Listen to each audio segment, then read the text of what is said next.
大屋保安最低消費萬零蚊。名人大屋最易成為賊人嘅目標。汪阿姐間西貢豪宅就連番失竊，唔想似阿姐一樣，連結婚戒指都冇埋。家居保安一定要做到治標兼治本，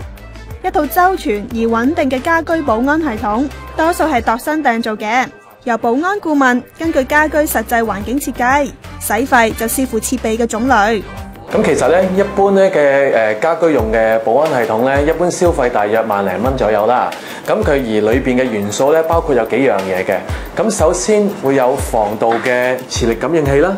咁而另外啦，就會有啲玻璃嘅打爛感應器。另外亦都有緊急求救掣啦。裏邊當然亦都會包括一個密碼嘅鍵盤啦，一個主機箱，同埋一個防盜嘅警報鐘。咁啊，總共一 set。咁就大約萬零蚊啦。想要更精確咁偵測室外異物移動，紅外線對射系統就十分重要啦。通常裝設喺外牆，可以更有效咁感應不速之下。另外，閉路電視亦都十分重要㗎，視像可以即時透過電視收睇，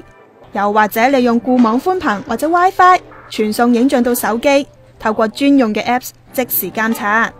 而一套防盜系統、保安系統究竟點樣可以幫到我哋市民呢？咁我個經驗啦，咁喺西貢嘅南山新村咧，咁我客戶咧就屋企裝咗保安系統，咁我仲記得係大年初二嚟嘅，佢發現咗屋企俾人爆竊，咁然後咧我哋亦都因為我客有裝閉路電視嘅系統嘅，咁我哋就喺閉路電視系統裏邊發現咧就睇得好清楚嗰個賊人嘅樣子，就係由右邊